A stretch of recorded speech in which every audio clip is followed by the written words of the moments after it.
Some of the best things in life are fleeting. Maybe all of them are. Filmmaker and philosopher Jason Silva looks at love, loss, and technology in his new YouTube series, Shots of Awe. One installment called Existential Bummer now has more than 2 million views. So there's a great essay written by Sigmund Freud called On Transience, and in it, he cites a conversation that he had with the poet Rilke as they were walking along this beautiful garden. And at one point, Rilke looked like he was about to tear up, and Freud said, "What's wrong? It's a beautiful day, there's beautiful plants around us, this is magnificent." And then Rilke says, "Well, I can't get over the fact that one day all of this is going to die. All these trees, all these plants, all this life is going to decay. Everything dissolves in meaninglessness when you think about the fact that impermanence is a really real thing. Perhaps the greatest existential bummer of all is entropy." And I was really struck by this because perhaps that's why when we're in love, we're also kind of sad. There's a sadness to the ecstasy, you know? Beautiful things sometimes can make us a little sad, and it's because what they hint at is the exception, a vision of something more, a vision of a hidden door, a rabbit hole to fall through, but a temporary one. And I think ultimately that is kind of the tragedy. So we're happy and sad That's watching right. this, right, Jason? Jason Silva, good morning. Thank you for having me. Good morning to you guys. Hi. Happy holiday weekend. Where did the idea, I mean, this has gotten a lot of attention now online. Where did this come from? Yeah, sure. Well, I was very affected when I first read Ernest Becker's book, The Denial of Death, which was a Pulitzer Prize-winning book from the 70s. And a little pop culture reference, it's the book that Woody Allen gives Diane Keaton in the movie Annie Hall when they're in the bookstore, and he's like, "You need to understand how I view life." And basically, The Denial of Death distills the human condition to the following premise. It says that human beings are afflicted with this kind of unbearable awareness of our own mortality. We are the only species that loses sleep over the fact that one day in the future we're going to die.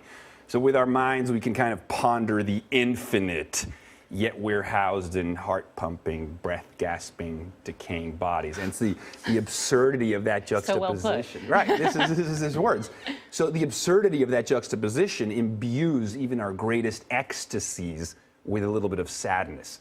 No matter how wondrous, how wonderful our love affairs, our art, everything fades, everything ends. And your gift is obviously what you want it to be, which is you're taking philosophy and you're making it mainstream. Yes. But when you watch the YouTube videos, I always think, how does he do this? Because you do this in one fell swoop. You don't edit any of that. Right. The delivery on the videos is all stream of consciousness. I like to think that I go into a flow state. They've recently done brain scans, fMRI scans on freestyle rappers and on jazz musicians when they improvise. And what they find is that the lateral prefrontal cortex, part of the brain responsible for self-editing, goes quiet. So it's pure creativity. It's all stream of consciousness. So I suppose I'm conjuring up everything I've been reading about philosophy and metaphysics and technology and creativity. So you don't script it, you just start. Yes, it's like a philosophical beat poetry, you could say, in a way. And I love doing them because it allows me to, in essence, bottle inspiration. Because inspiration also is defined by its impermanence, right? It's these transient moments of insight, these aha moments. And the artist does his best to paint or sing or write down, or in my case, narrate these insights, these ecstasies. And so in a way, this comes from like being an artist and also being a control freak and wanting to bottle these ephemeral moments. And I guess that's really the inspiration.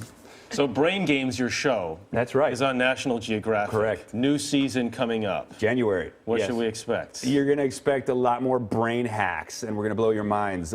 Brain Games is the highest rated series in the history of National Geographic, and we kind of teach people about their perceptions and misperceptions of reality.